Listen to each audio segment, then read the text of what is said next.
کریم علیہ السلام نے بہت ساری باتیں، اور بہت سارے ایسے لوگ ہیں جو صرف حضور کا غیب دیکھ کے ایمان لائے، یعنی ایمان ہی غیب دیکھ کے لائے۔ خود حضرت عباس نبی کریم کے چچا، وہ جب بدر کے لیے آنے لگے نا، وہ آنا اس وقت بھی نہیں چاہ رہے تھے، پر قبیلے اور برادری نے مجبور کر کے انہیں ساتھ تیار کیا۔ وہ آئے نا تو جو گھر میں سونا پڑا تھا نا وہ ایک جگہ پہ چھوڑ آئے۔ اپنی بیوی کو کہنے لگے کہ میں آ گیا تو نکال لوں گا، اور اگر میں قتل کر دیا گیا تو تو نا نکال کے بچوں پہ خرچ کر دینا۔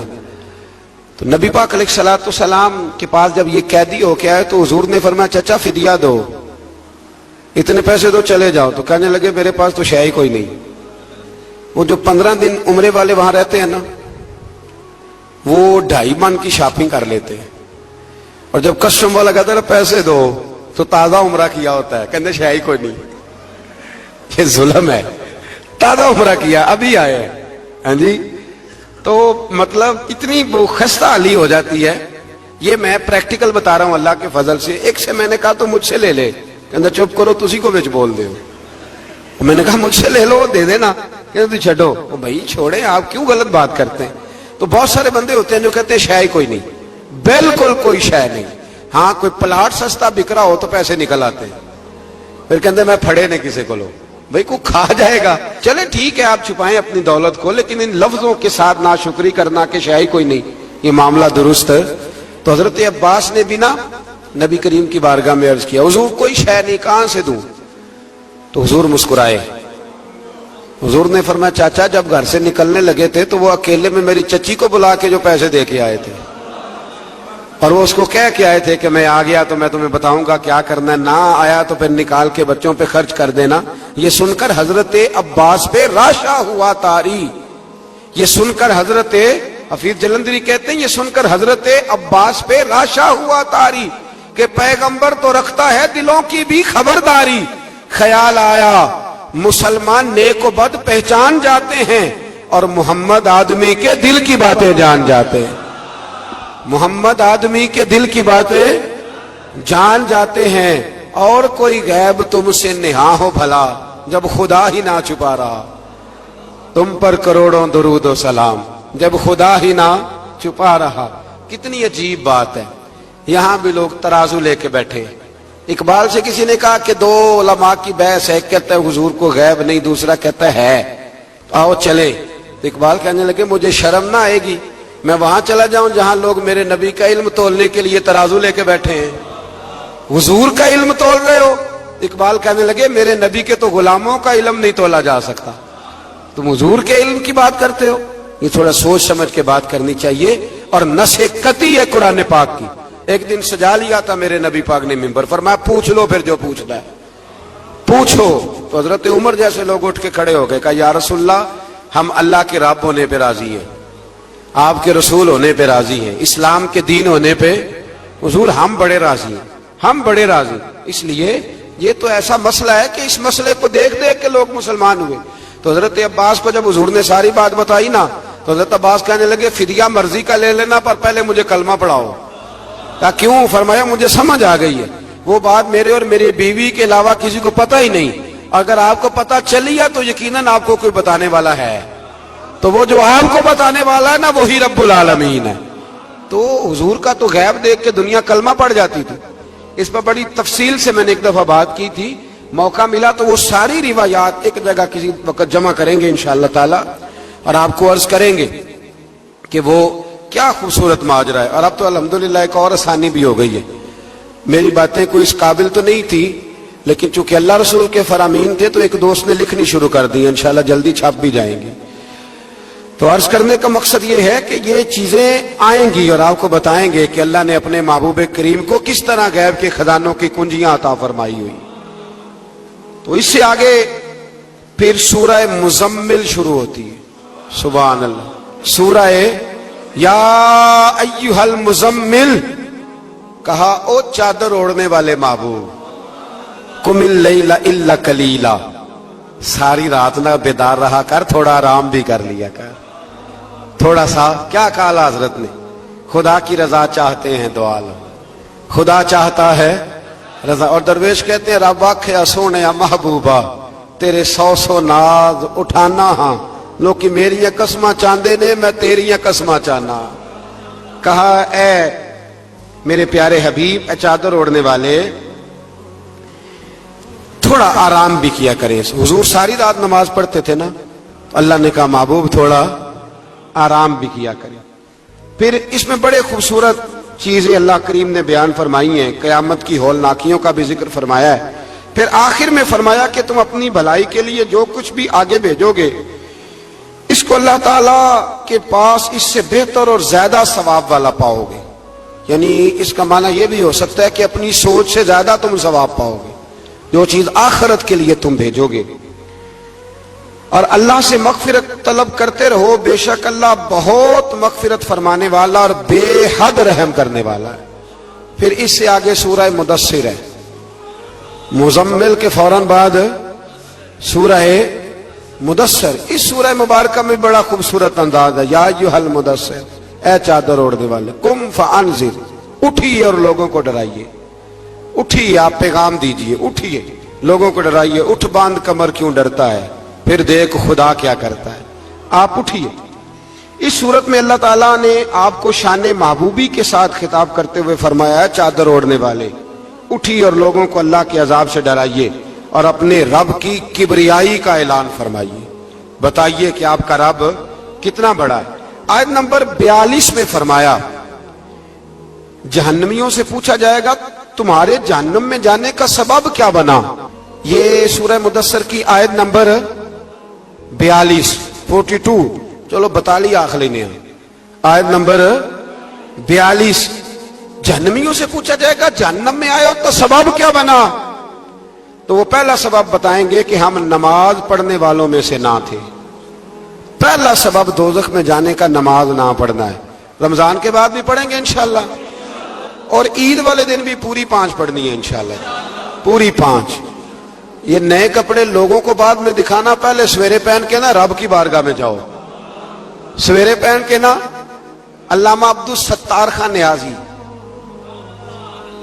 علامہ نیازی میں جب ان کے مزار پہ جاتا ہوں نا میاں والی جانے کا جب موقع ملتا ہے تو میں نہ کھڑا ہوتا ہوں. آپ یقین کریں اس بندے کی قبر پہ کھڑے ہو کے بھی جذبہ ہی ملتا ہے.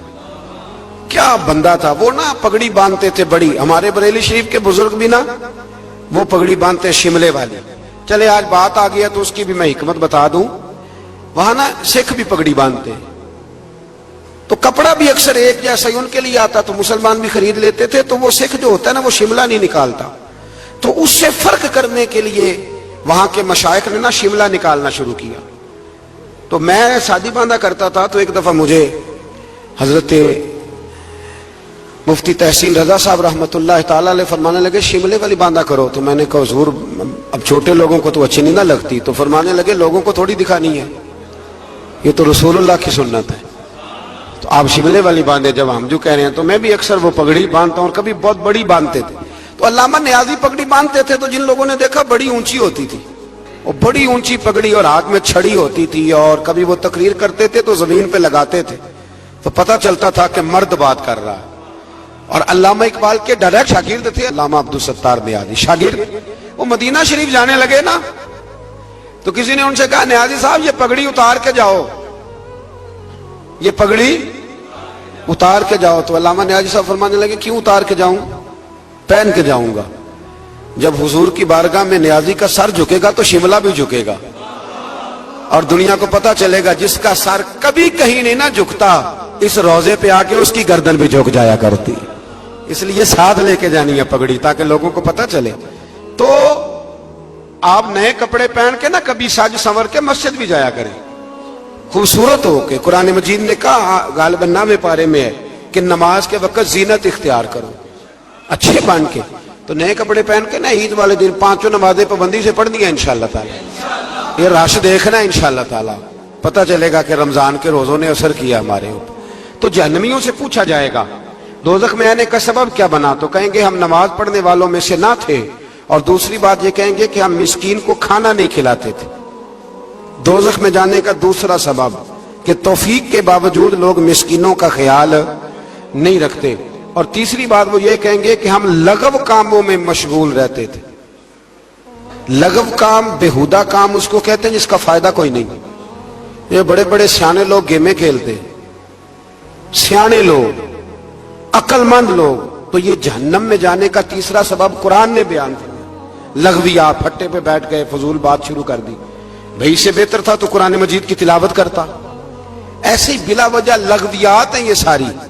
میں منع نہیں کرتا کھانا کھانے کے لیے کبھی ضرور جائیں، لیکن یہ ماحول ہی بنا لینا کہ آج تجھے پارٹی ہے تو کل مجھے پارٹی ہے تو پرسوں اس کو پارٹی ہے، تو یہ شغل میلہ ہر وقت کا. مسلمان کے پاس تو اتنا وقت ہی نہیں. ایک دوست مجھے کہنے لگے کہ میں آج کل بڑا بور ہو رہا ہوں، تو میں نے کہا تو اصل میں فارغ ہے، ورنہ ہمارے پاس تو ٹائم ہی کوئی نہیں بور ہونے کا.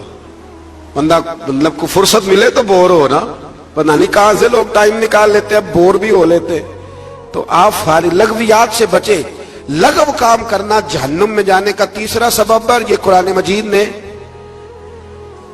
اس سورہ مبارکہ کی آیت نمبر 42 میں ارشاد فرمایا. اور چوتھے نمبر پر کہیں گے ہم قیامت کے دن کو جھٹلاتے تھے کہ موت ہمارے سر پہ آ گئی. یہ 4 کام ہیں جو جہنم میں جانے کا سبب بنیں گے. نماز نہ پڑھنا پہلا کام، مسکین کو کھانا نہ کھلانا، اور تیسرا لغو اور فضول کاموں میں مشغول رہنا، بالکل کسی کوئی فائدہ ہی نہیں وہ کام کرتے رہنا، بالکل بے معنی بے مقصد کام کرنا. اور چوتھے نمبر پہ کہیں گے کہ ہم قیامت کے دن کو، آج بھی کچھ لوگ کہہ دیتے ہیں کہ مریں گے تو دیکھی جائے گی. مثلا کیا دیکھ لیں گے آپ؟ اتنی بڑی جرت، اتنی بڑی. اللہ تعالی ہمیں سمجھنے کی توفیق عطا فرمائے. سورۃ القیامہ شروع ہو جاتی ہے جی اس سے آگے. اس سورہ مبارکہ کے اندر اللہ تبارک و تعالی نے ان لوگوں کے بارے میں جو آخرت کے منکر ہیں، اللہ تعالیٰ نے قسم ذکر فرما کے ارشاد فرمایا، کیا انسان نے یہ گمان کر رکھا ہے کہ ہم مرنے کے بعد اس کی ہڈیوں کو جمع نہیں کریں گے؟ کیوں نہیں؟ ہم اس بات پر قادر ہیں کہ ان کی انگلیوں کے پورے جیسے پہلے تھے ویسے ہی بنا دیں گے. یعنی انگلیاں تک تمہاری جمع کر لی جائیں گی، انگلیاں تک. قیامت کے دن تمہیں کسی کی قبر کھلی تو اس کو دیکھا کہ ہڈیوں کا پنجر بن گیا، لیکن اللہ اسے بھی قیامت میں جمع فرمائے گا دوبارہ سے. اور وہ مثال میں تیسرے چوتھے پارے میں دے چکا ہوں، جب حضرت ابراہیم علیہ السلام نے جانوروں کا، پرندوں کا قیمہ کر کے رکھا تھا اور کہا پکاریے، تو وہ سارے اپنے پروں پر دوڑتے ہوئے حاضر ہو گئے تھے. آگے سورہ دہر شروع ہوتی ہے. سورہ دہر یہ 29واں پارہ ہے، اور اس میں صورتیں اگرچہ چھوٹی چھوٹی ہیں پر کیا بات ہے سب صورتوں کی.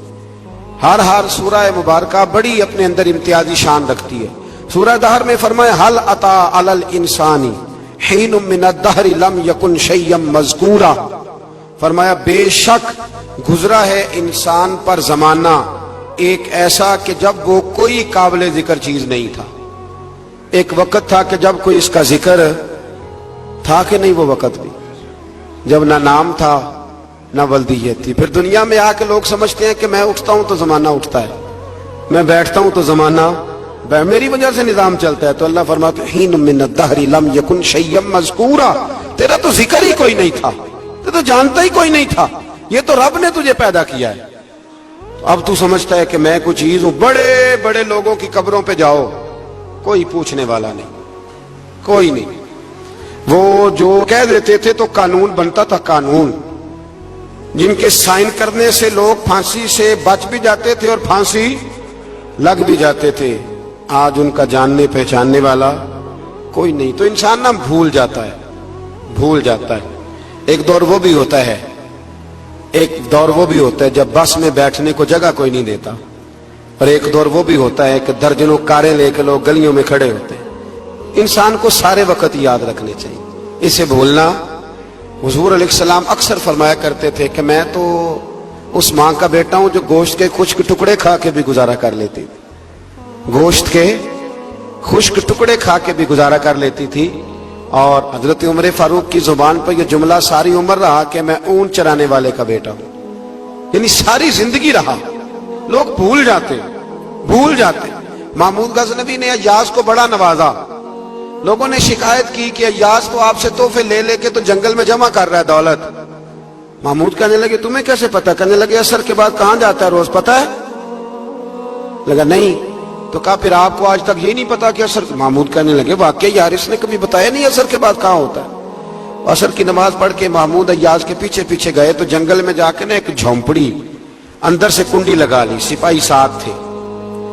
محمود نے غصے سے دروازہ بجایا، کھٹکھٹایا، ایاز نے جھٹ سے دروازہ کھولا۔ محمود دھکا دے کے اندر گئے تو دیکھا تو ایک پھٹی ہوئی چٹائی، ایک پرانا کرتا، ٹوٹے ہوئے جوتے، ایک پگڑی اور تھوڑا سا نا سامان ہلکا پھلکا بکھرا پڑا ہے۔ یہ کیا ہے؟ کیوں آتے ہو یہاں؟ بتایا کیوں نہیں؟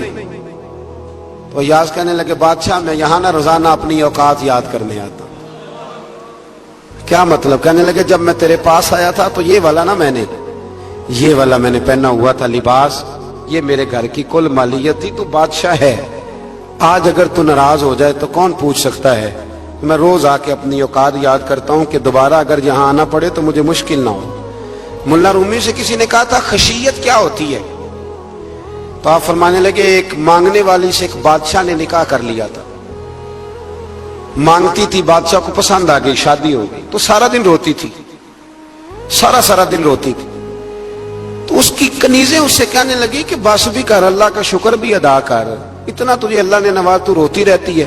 تو کہنے لگی اس لیے نہیں روتی اس لیے ہوں کہ میں اس قابل نہیں تھی، اور ڈرتی اس بات سے ہوں کہ کہیں میرا سائیں ناراض نہ ہو جائے۔ میں تے گلیاں دا روڑا کوڑا، میں گلیاں دا روڑا کوڑا تے مینوں محل چڑھایا۔ ایک میرا سنگی نا بڑا مہنگا سویٹر لے آیا میرے لیے، کچھ زیادہ ہی مہنگا تھا وہ۔ میں نے اسے کہا یار یہ رکھ لے تو۔ کہنے لگے ہم لے آیا تو بس قبول کریں۔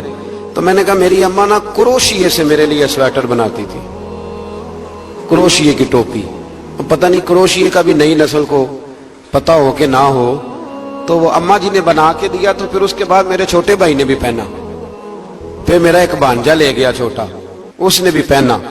تو وہ اتنا مزیدار ہوتا تھا، اتنا شاندار ہوتا تھا کہ جو دھاگے اس میں لگے ہوئے تھے وہ دوبارہ کسی اور جگہ نظر، وہ کہیں اور میسر۔ تو اپنی اصل جو ہوتی ہے اس کا خیال رکھیں، اس کا دھیان کریں، اس پر توجہ کریں، اس پر ضرور غور کریں، یہ بڑی اہم بات۔ بہرحال اس پر بڑی باتیں کہنے والی ہیں، لیکن میں آگے بڑھتا ہوں۔ سورہ دہر سے آگے سورہ مرسلات ہے۔ اس سورہ کے شروع میں آثار فرمایا الذی خلق الموت، وہ جس نے موت کو خلق کیا، والحیات، اور جس نے زندگی کو بنایا، کس لیے؟ لیبلوکم ایکم احسن عملا، تاکہ تمہیں آزمائے کہ تم میں سے کس کا عمل بہتر۔ موت اور حیات، پیدا ہوتا ہے انسان، جوان ہوتا ہے، بڑا ہوتا ہے، پڑھائی کرتا ہے، کاروبار کرتا ہے، پتہ نہیں کون سے بد و جزر زندگی میں دیکھتا ہے، تو اللہ نے فرمایا اس کا ایک مقصد ہے، مقصد یہ ہے کہ پتہ چلے تم میں سے اچھے عمل کون کرتا ہے۔ تو ہم یہاں عمل کرنے آئے ہیں۔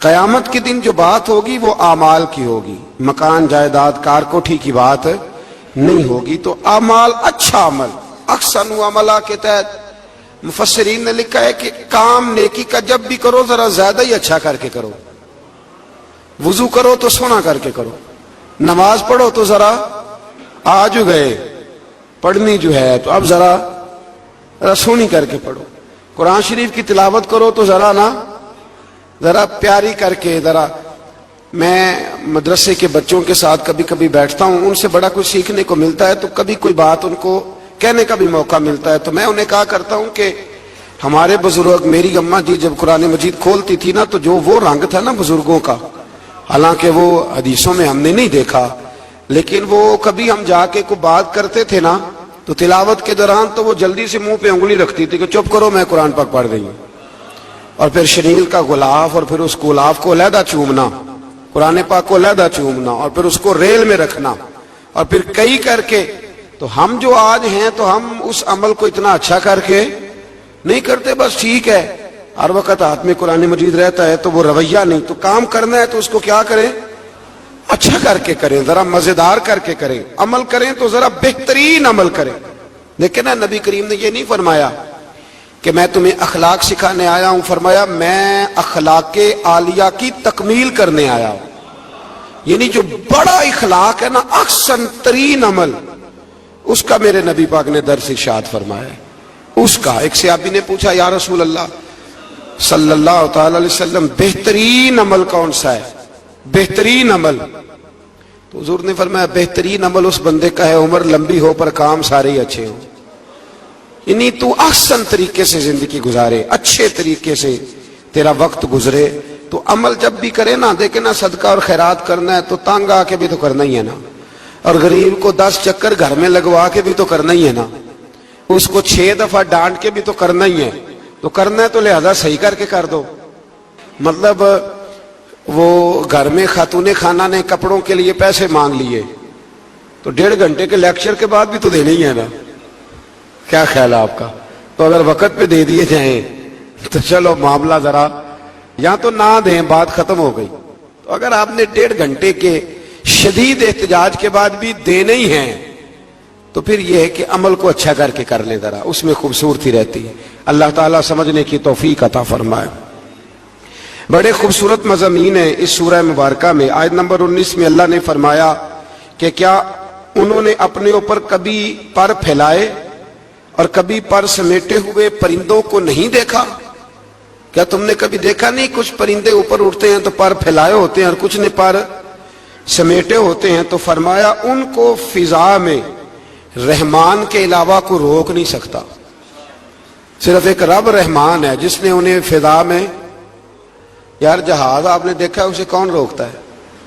آپ یقین کریں کبھی اس پہ بیٹھا بندہ غور کرنے لگ جائے نا میں کہاں ہوں تو ہو سکتا ہے پریشان ہو جائے. کون روک کے رکھتا ہے اسے؟ تو فرمایا یہ رب کی قدرت ہے، جہاں چاہے جس کو چاہے وہی کھڑا فرما دے.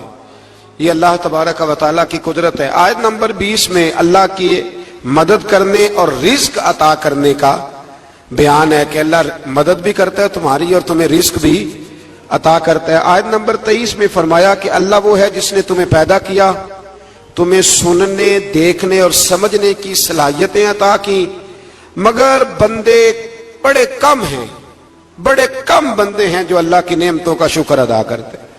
یہ سوچنے سمجھنے کی صلاحیت آپ کے خیال میں چھوٹی نعمت ہے؟ بہت بڑی نعمت ہے. آپ یقین کریں بعض لوگوں کے پاس سارا کچھ ہوتا ہے لیکن شعور کی دولت نہیں ہوتی. تو یہ بہت بڑی نعمت ہے، اس کا بھی اللہ کی بارگاہ میں شکر ادا کیا کریں. جب اللہ کو عقل شعور دے دے تو دوسروں کو بیوقوف سمجھنے کی بجائے نا اس نعمت پر اللہ کا شکر ادا. آگے سورہ قلم ہے. اس سورہ مبارکہ کے اندر اللہ تبارک و تعالی نے نا قسمیں ارشاد فرمائیں اور قسم کھا کے کہا کہ محبوب آپ کوئی مجنون نہیں، آپ کو دیوانے نہیں، یقیناً آپ کے لیے ایسا اجر ہے جو کبھی ختم نہیں ہوگا. اور پھر فرمایا وَإِنَّكَ لَعَلَىٰ خُلُقٍ عَظِيمٍ. محبوب جتنے عظیم الشان اخلاق تھے نا ان سب کا ہم نے آپ کو مالک بنا دیا ہے. یہ اعلیٰ لفظ اصطلاح ہے، قبضے کے معنی میں آتا ہے عربی میں. فرمایا ہم نے آپ کو اخلاق عالیہ کا مالک بنا. جتنے اچھے اخلاق ہیں ان سب کا اللہ نے نبی پاک کو مالک. اور سب مفسرین نے بڑا کچھ لکھا، پر بریلی کے امام نے ایک جملہ لکھا تو بڑا ہی شاندار لکھا. اعلیٰ حضرت فرمانے لگے کہ اخلاق یہ نہیں کہ جو کام اچھا تھا وہ نبی کریم نے کیا ہے، بلکہ فرماتے ہیں جس جس کو حضور نے کر دیا وہ اچھا ہو گیا. جس جس کو حضور نے کر دیا وہ اچھا. فرماتے رسول کریم کا مسکرانا بھی اچھا ہی ہے اور کبھی دین کی مخالفوں پر ناراض ہونا بھی اچھا ہی ہے. نبی پاک علیہ السلام کا بدر میں تلوار اٹھانا بھی اچھا ہے اور رسول کریم صلی اللہ تعالی علیہ وسلم کا فتح مکہ کے دن معاف کر دینا بھی یہ سارا کچھ ہی اچھا ہے. بس جس کو حضور جب کرتے گئے وہ اچھا ہوتا گیا. اور حضرت عائشہ صدیقہ رضی اللہ تعالیٰ عنہ سے جب کسی نے پوچھا تھا کہ بتائیے نبی کریم علیہ الصلوۃ والسلام کے اخلاق عالیہ کیسے تھے، تو حضرت عائشہ صدیقہ کہنے لگی تم نے قرآن نہیں پڑھا؟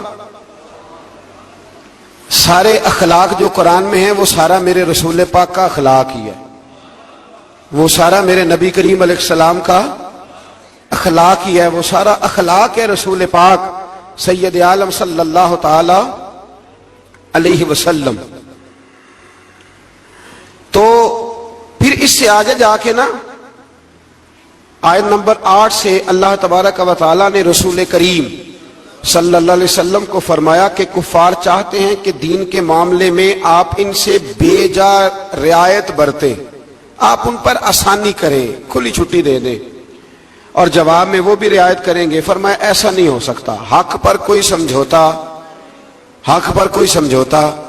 نہیں ہو سکتا۔ اس کے بعد ایک دشمن رسول صلی اللہ علیہ وسلم، مفسرین نے اس کا نام ولید بن مغیرہ لکھا ہے، اس نے نبی پاک علیہ السلام کی گستاخی کی تھی تو اللہ نے اس کے 9 کبھی باتیں قرآن میں بیان کی، بڑی باتیں ارشاد فرمائی۔ فرمایا جھوٹی قسمیں کھاتا ہے، نکتہ چینیاں کرتا ہے، سخت منع کرنے والا ہے بلائی سے اور حد سے بڑھنے والا ہے، اور آخر میں فرمایا اتلم بعد ذالک الزنیم، فرمایا یہ نہ ہے ہی بد اصل، اس کی اصل میں ہی مسئلہ ہے۔ یہ کتنی سخت بات ہے، جب نبی کریم کے بے ادب کی بات ہوتی ہے تو پھر باتیں سخت ہی ہوتی ہیں۔ یہ قرآن مجید نے سخت باتیں، فرمایا کہ یہ اس کی اصل میں ہی مسئلہ ہے محبوب۔ اس نے ایک بات کی تو اللہ کریم نے 9 اس کی کبھی اوصاف بیان فرمائے، اس لیے اعلیٰ حضرت نے کہا تھا دشمن احمد پہ شدت کیجئے، دشمن احمد پہ شدت کیجئے، ملحدوں سے کیا مروت کیجئے، شرک ٹھہرے جس میں تعظیم حبیب، اس برے مذہب پہ لعنت کیجئے، اس برے مذہب پہ لعنت کیجئے، اور جو نہ بھولا ہم غریبوں کو رضا، ذکر اس کا اپنی عادت کیجئے۔ آگے پھر سورۃ الحاقہ، اس سورہ مبارکہ کے شروع میں قیامت کے حق اور یقینی ہونے کو بیان کیا گیا ہے، پھر قوم سمود اور قوم عاد اور فرعون پر نازل ہونے والے عذاب کا ذکر ہے۔ یہ سارے مضامین پہلے بیان ہو چکے ہیں نا جی، ماشاءاللہ تفصیل سے ہم سن چکے ہیں، قوم عاد، قوم سمود، ان سب کے بارے میں اس سورہ مبارکہ میں اللہ نے بیان فرمایا۔ اسی سورہ کی آیت نمبر 19 سے بتایا کہ قیامت میں جس کے نامہ اعمال اس کے دائیں ہاتھ میں دیا جائے گا، یہ اس کے سرخرو ہونے کی علامت ہوگی۔ جس کے سیدھے ہاتھ میں نامہ اعمال دیا جائے گا مطلب ہوگا کہ کامیاب ہو گیا، اور وہ افتخار کے ساتھ لوگوں سے کہے گا، بڑے فخر کے ساتھ کہے گا کہ آؤ میرا نامہ اعمال پڑھو۔ اس کے برعکس جس کا نامہ اعمال اس کے بائیں ہاتھ میں دیا جائے گا، یہ اس کی رسوائی کی علامت ہوگی، اس کی رسوائی کی علامت ہوگی، اور وہ کہے گا کاش میرا نامہ اعمال دیا ہی نہ جاتا اور موت کے ساتھ ہی میرا قصہ ہمیشہ کے لیے ختم ہو چکا ہوتا۔ جس کا بھی نامہ اعمال سیدھے ہاتھ میں، ہمارے بزرگ فرماتے ہیں کہ سیدھے ہاتھ سے لینا دینا حضور کی سنت ہے، کوشش کریں لیں بھی سیدھے ہاتھ سے، دیں بھی، کھائیں بھی سیدھے ہاتھ سے۔ فرماتے ہیں عادت ہی سیدھے ہاتھ کی بنا لو، جب قیامت میں فرشتے نامہ اعمال دینے لگے تو عادت ہی سیدھے ہاتھ کی ہو، عادت ہی سیدھے ہاتھ کی ہو، عادت، اور سیدھے ہاتھ سے لیں، سیدھے ہاتھ سے ہی دیں۔ قیامت میں جس کا نامہ اعمال سیدھے ہاتھ میں دیا جائے گا سمجھیے وہ کامیاب ہوا، اور جب جس بچے کی فرسٹ پوزیشن آئی ہوتی ہے نا، وہ رزلٹ کارڈ سارے محلے کو دکھاتا ہے، اور جو فیل ہو جاتا ہے وہ ابا جی کو بھی نہیں دکھاتا، وہ کہتے ہیں کہ وہ ابھی آیا نہیں، ملا نہیں۔ قیامت کے دن بھی جو کامیاب ہوں گے نا وہ دنیا کو بتائیں گے کہ اللہ نے فضل کر دیا، اور جو ناکام ہوں منہ چھپاتے پھریں گے۔ اللہ ہمیں پردہ پوشی عطا فرمائے۔ پھر آگے سورۃ المعارج ہے، اس سورت کے شروع میں عذاب قیامت کا ایک بار پھر بیان ہے کہ حشر کا ایک دن 50,000 سال کے برابر ہوگا، آسمان پگھلے ہوئے تانبے کی طرح ہو جائے گا، اور پہاڑ دھنی ہوئی رنگین اون کی طرح ہو جائیں گے، کوئی کسی کا پرسان حال نہ ہوگا۔ اس وقت مجرم یہ تمنا کریں گے کہ بیوی بھائی رشتہ دار، بیوی بھائی رشتہ دار اور تمام اہل زمین سب کو اپنا فدیہ دے کے اپنی جان چھڑا لیں، سب کو دھونس دے آگ میں لیکن اپنی جان چھڑا لیں۔ اس دن انسان کا یہ حال ہوگا۔ یہ جو کچھ لوگ، میں نے پہلے بھی کہا تھا کہ کچھ لوگ نا مذاق اڑاتے ہیں قیامت کے عذاب کا، قبر کے عذاب کا، یہ بات درست نہیں ہے۔ دیکھیں نا کہ اللہ تعالیٰ نے قرآن مجید کی واضح آیات میں عذاب کا ذکر فرمایا ہے۔ کیوں فرمایا ہے؟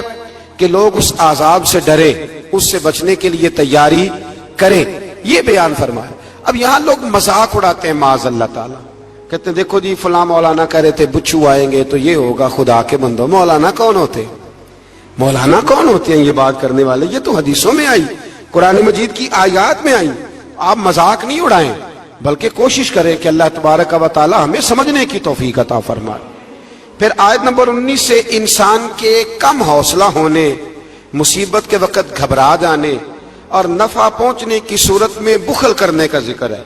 فرمایا بڑے کم حوصلے والا ہے، مصیبت کے وقت گھبرا جاتا ہے، اور اگر اسے ہم نفع دیں نا تو جب نفع ملے تو چاہیے تو نا سخاوت کرتا، تو اس وقت کیا کرتا ہے؟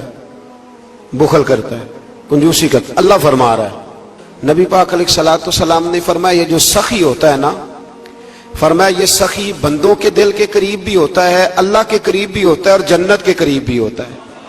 اور فرمایا یہ جو بخیل ہوتا ہے نا، بخیل، یہ بندوں سے بھی دور ہی ہوتا ہے، بندوں سے بھی دور ہے، جنت سے بھی دور ہے، اور اللہ تبارک و تعالیٰ کے قرب سے بھی دور ہے. اور حضور فرماتے ہیں جب صبح سورج طلوع ہوتا ہے تو فرشتہ دعا کرتا ہے، اللہ سخی کو زیادہ عطا فرما، اور کہتا ہے یا اللہ جو کنجوسی کرے نا اس سے روک لے، اسے نہ دے، اس لیے کہ جب وہ نہیں دے رہا. بڑی خوبصورت مثال علامہ اسماعیل حقی نے لکھی ہے. آپ فرماتے ہیں کنویں سے سارا پانی ختم ہو جائے تو نیچے سے تازہ آ جاتا ہے، اور اگر پانی ختم نہ ہو اندر ہی پڑا رہے تو باسی ہو جاتا ہے. تو ایسا ہونا چاہیے کہ ایک دفعہ سارا پانی ختم. میں آپ کو سارا مال صدقہ کرنے کو نہیں کہہ رہا، لیکن حضرت ابوبکر صدیق نے کئی دفعہ یہ کام کیا. ہجرت کی رات بھی سارے پیسے ہی لے گئے، تبوک کے دن بھی سارے پیسے خرچ کر دیے. حضور نے اعلان کیا تو سارے پیسے ہی. مولانا حسن رضا صاحب فرمایا کرتے تھے اعلیٰ حضرت کے بھائی، بیاں ہو کس زبان سے مرتبہ صدیق اکبر کا کہ محبوب خدا محبوب ہے صدیق اکبر کا، اور لٹایا راہ حق نے گھر کئی بار اس محبت سے کہ لٹ لٹ کر حسن گھر بن گیا صدیق اکبر کا. لٹ لٹ کر حسن گھر بن گیا صدیق اکبر کا. تو کنجوسی سے بچنے کی کوشش کریں. ہاں اسلام فضول خرچی سے منع کرتا ہے، فضول خرچی نہیں کریں، لیکن جہاں خرچ کرنا ہو وہاں سے کنجوسی بھی نہ کریں. پھر اس سے آگے سورہ نوح کا ذکر ہے. اس سورہ کے شروع میں ہی نوح علیہ السلام کا اپنی قوم کی طرف مبعوث ہونے پر قوم کو اللہ کی عبادت کی دعوت دینے اور گناہ چھوڑنے کا ذکر ہے. پھر حضرت نوح علیہ السلام نے جو اپنی قوم کے بارے میں اللہ سے فریاد کی کہ اللہ جو نہیں مانتے، پھر عذاب آیا، تو اس ساری بات کا اللہ نے سورہ نوح کے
نوا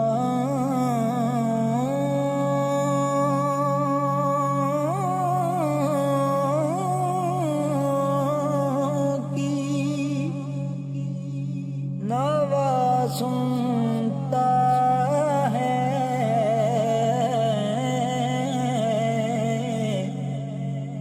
التجا سب کی خدا سنتا ہے ہم کے بندے ہیں ثنا کرتے ہیں وہ کہ خالق ہے صدا